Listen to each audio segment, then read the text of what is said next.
Bismillahirrahmanirrahim. Assalamualaikum warahmatullahi wabarakatuh. Baiklah, perkenalkan di sini saya Nur Asih dari Sekolah Tinggi Analis Baktiasih. Di sini saya akan menjelaskan tentang Cestoda dari genus Taenia, yaitu Taenia saginata dan Taenia solium. Selamat menyaksikan. Pengertian cestoda sendiri atau yang lebih sering dikenal sebagai cacing pita merupakan cacing dengan morfologi secara makroskopis menyerupai pita atau cacing pipih, termasuk kelas cestoda filum Platyhelminthes. Cacing dewasa biasanya menempati saluran usus vertebrata dan larvanya atau telurnya hidup di jaringan vertebrata dan invertebrata. Cestoda sendiri berbeda dengan nematoda dan trematoda karena tidak memiliki usus dan pembuluh darah. Makanan masuk dalam tubuh cacing karena diserap oleh permukaan tubuh cacing. Tubuhnya memanjang terbagi atas segmen-segmen yang disebut proglotida, dan segmen ini bila sudah dewasa berisi alat reproduksi jantan dan betina. Kelas Cestoda terbagi dalam dua ordo, yaitu ordo yang pertama adalah Pseudophylladia dan ordo yang kedua adalah Cyclopeladia. Dan dari dua ordo ini terdapat 6 spesies yang dapat menimbulkan kelainan pada manusia. Namun di sini saya akan menjelaskan tentang Cestoda ordo Chilopeladia, yaitu genus Taenia. Ordo Chilopeladia ini memiliki ciri-ciri umum yaitu soklet atau bagian kepala dari cacing pita dengan 4 batil isap dengan atau tanpa rostellum. Rostellum ini adalah kait yang terbuat dari kitin khususnya pada cacing pita babi. Dan ciri umum lainnya memiliki lubang kelamin terdapat di pinggir proglotid dan tidak terdapat lubang uterus. Taenia merupakan salah satu cacing pita yang termasuk kelas Cestoda. Tubuh cacing ini terdiri atas 3 bagian, yaitu soklet, leher, dan strobila. Soklet atau kepala cacing pita ini merupakan organ tubuh cacing yang berfungsi untuk melekatkan pada dinding usus. Nah, untuk genus Taenia ini terdapat 2 spesies yang penting, yaitu Taenia solium atau yang lebih dikenal sebagai cacing pita babi dan Taenia saginata atau yang lebih dikenal sebagai cacing pita sapi. Taenia saginata atau umumnya dikenal sebagai cacing pita sapi karena cacing parasit pita ini dapat hidup dan berkembang di dalam tubuh sapi. Cacing ini merupakan cacing pita zoonotik yang termasuk ordo Cyclophylladia dan genus Taenia. Cacing ini berwarna putih, berbentuk pipih dan bisa tumbuh hingga panjangnya mencapai 5-25 meter di dalam usus. Selain itu, Taenia saginata juga mampu memproduksi telur hingga kurang lebih dari 200 juta telur. Cacing ini adalah parasit usus pada manusia yang dapat menyebabkan taeniasis dan cysticercosis pada sapi. Taenia solium adalah spesies cacing pita yang menginfeksi babi. Cacing ini adalah parasit zoonotik usus ditemukan di seluruh dunia dan yang paling umum di negara-negara di mana babi dimakan. Karena cacing ini dapat ditularkan ke babi melalui kotoran manusia yang mencemari makanan mereka dan kembali ke manusia melalui konsumsi daging babi mentah atau daging babi yang kurang matang atau yang mengandung kista cacing babi. Babi menelan telur cacing pita yang berkembang menjadi larva, kemudian menjadi onkosfer, dan akhirnya menjadi kista cacing pita yang infektif. Cacing pita yang tertelan tumbuh menjadi cacing dewasa di usus kecil manusia. Cacing ini ditemukan di dalam usus manusia dan memiliki tubuh yang seperti pita yang berwarna putih dan panjangnya 2-3 meter. Siklus hidup Taenia saginata. Taenia saginata disebut juga cacing pita sapi karena memiliki inang perantara sapi. Cacing ini kurang berbahaya karena hanya dapat menyebabkan infeksi cacing pita dewasa yang disebut dengan taeniasis. Hanya cacing pita muda dan dewasa yang dapat hidup dalam tubuh manusia. Nah, siklus hidupnya Taenia saginata ini yang pertama, telur atau proglotit yang matang terbawa oleh kotoran manusia ke luar lingkungan. Nah, bisa dilihat dalam gambar yang tertera. Inang perantara yaitu sapi memakan rumput yang telah terkontaminasi telur atau proglotit Taenia saginata. Nah, di dalam tubuh sapi, telur menetas menjadi onkosfer lalu menjadi heksakan, lalu di otot membentuk cysticercus. Nah, cysticercus ini pada daging sapi yang tidak dimasak dengan benar dimakan oleh manusia. Lalu di dalam usus, Taenia saginata yang muda berkembang menjadi dewasa dan menempel menggunakan soklets. Setelah reproduksi, proglotit matang yang berisi telur mulai gugur dan terbawa kotoran yang dikeluarkan oleh manusia, yaitu berupa tinja. Dan tinja manusia terbawa ke lingkungan luar dan sapi memakan rumput yang telah terkontaminasi telur, dan begitu seterusnya siklus hidup Taenia saginata. Gambar berikut adalah gambar dari cacing dewasa Taenia saginata dan telur cacing Taenia saginata. Nah, untuk ciri-ciri cacing dewasa Taenia saginata itu, yang pertama ada cacing dewasa mempunyai panjang 5-10 meter. Cacing ini terdiri dari soklets atau kepala cacing, leher, dan strobila, yaitu gabungan beberapa segmen-segmen. Soklet berbentuk piriform berukuran 1-2 mm dilengkapi dengan 4 batil isap yang menonjol. Yang keempat, strobila terdiri dari 1000-2000 proglotit atau segmen di mana makin ke distal proglotit makin matang.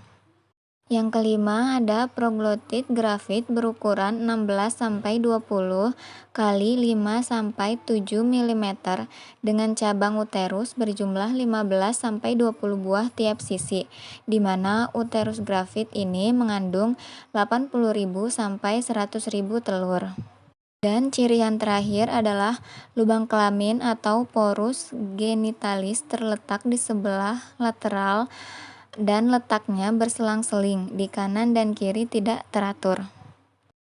Dan untuk ciri-ciri telur Taenia saginata yang pertama yaitu ukurannya panjang 30-40 mikrometer dan lebar 20-30 mikrometer, berwarna coklat tengguli, lapisan embryofore bergaris-garis radier, dan di dalamnya terdapat heksakan embrio. Siklus hidup Taenia solium. Taenia solium disebut juga cacing pita babi karena memiliki inang perantara yaitu babi. Cacing ini berbahaya karena dapat menyebabkan cysticercosis yang jauh lebih berbahaya daripada taeniasis. Pada Taenia solium, tidak hanya cacing muda dan cacing dewasa saja yang dapat hidup di dalam tubuh manusia. Akan tetapi, cysticercus juga dapat terbentuk di organ-organ manusia. Bahkan, cysticercus ini dapat terbentuk di mata dan otak manusia. Berikut adalah daur siklus hidup Taenia solium. Yang pertama, telur atau proglotit yang matang terbawa oleh kotoran manusia ke lingkungan luar. Yang kedua, inang perantaranya yaitu babi memakan makanan yang terkontaminasi telur atau proglotit Taenia solium. Yang ketiga, dalam tubuh babi, telur menetas menjadi onkosfer, lalu menjadi heksakan, lalu di otot membentuk cysticercus. Yang keempat, cysticercus pada daging babi yang tidak dimasak dengan benar dimakan oleh manusia. Dan di dalam usus, Taenia solium muda berkembang menjadi dewasa dan menempel dengan menggunakan soklets. Yang kelima, setelah reproduksi, proglotit matang yang berisi telur mulai gugur dan terbawa kotoran. Selanjutnya, telur cacing pita babi termakan oleh manusia. Ini bisa terjadi karena makanan yang terkontaminasi atau autoinfeksi karena tidak mencuci tangan dengan bersih setelah buang air. Dan dalam tubuh manusia, telur menetas menjadi onkosfer lalu menjadi heksakan. Sirtikus dapat berkembang di semua organ manusia, umumnya pada jaringan di bawah kulit, juga mata dan otak. Nah, seperti itu siklus hidup Taenia solium.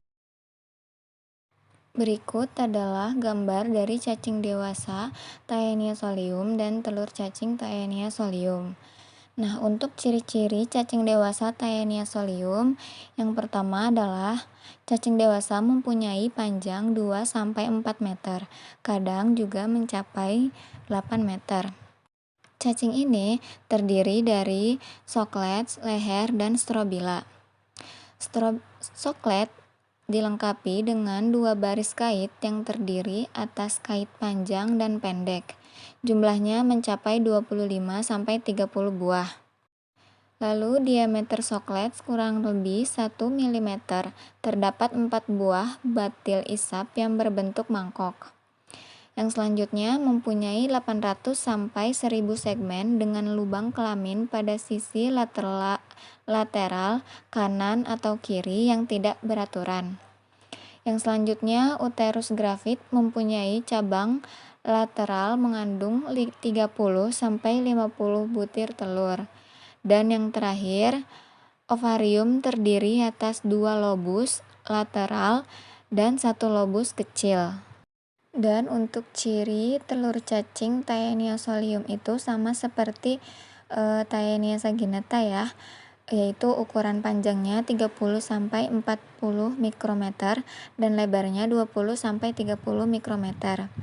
Berwarna coklat tengguli, lapisan embriofor bergaris-garis radier, dan di dalamnya terdapat heksakan embrio.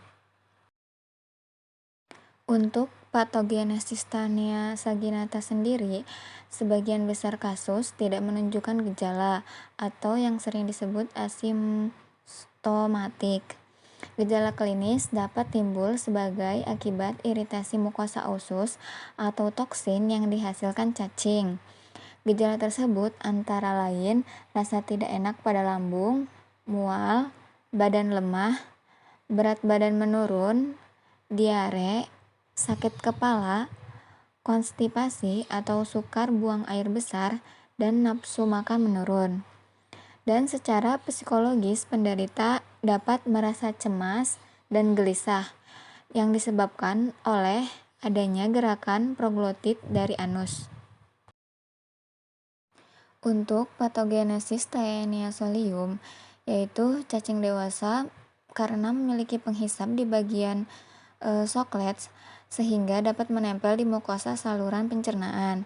Penghisap ini berfungsi untuk mengambil sari-sari makanan dari pembuluh darah, sehingga individu yang terinfeksi dapat mengalami gejala-gejala saluran cerna, merasa lemas, dan mengalami penurunan berat badan. Dan untuk spesies Taenia solium, selain memiliki penghisap, di bagian sokletsnya juga terdapat kait, sehingga perlekatan ke dinding usus menjadi lebih kuat. Walaupun jarang ditemukan, pendarahan saluran cerna karena infeksi Taeniasis dapat terjadi, dan individu tersebut dapat mengalami anemia. Berikut adalah cara pemeriksaan untuk mendiagnosis apakah dalam feses seseorang terdapat parasit cacing pita atau tidak. Tujuannya adalah untuk mengidentifikasi parasit yang terdapat dalam feses seseorang. Ambil spesimen feses dengan menggunakan lidi dan letakkan pada kaca objek.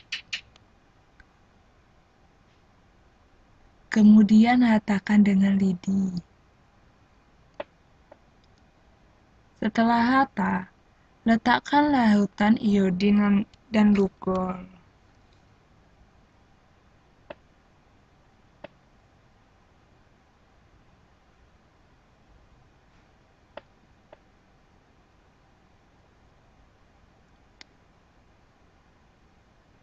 Lalu, teteskan larutan NaCl 0,9% pada kaca objek sebelah kiri.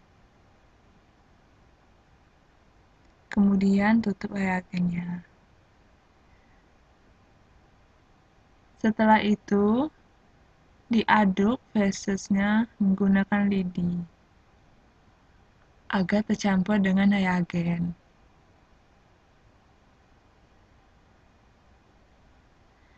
Tutuplah masing-masing spesimen dengan cover glass untuk menghindari timbulnya gelembung udara.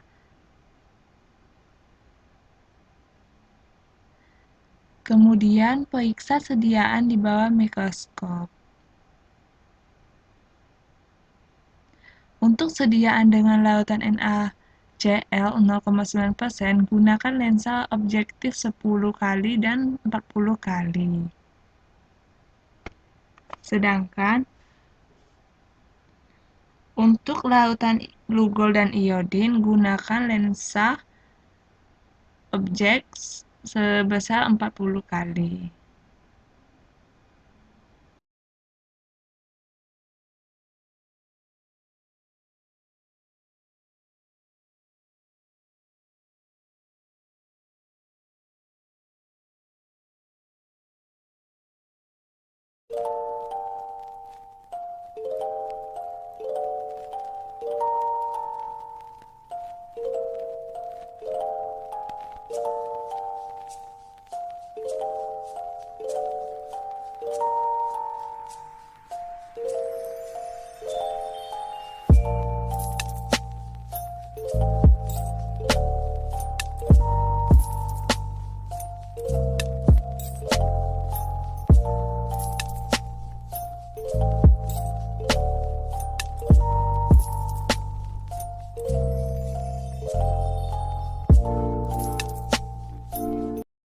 Dari yang telah tadi dijelaskan oleh saya, maka dapat disimpulkan bahwa bentuk infektifnya adalah larva heksakan dan bentuk diagnostiknya adalah proglotit atau kepala cacing dan sampelnya yaitu berupa feses.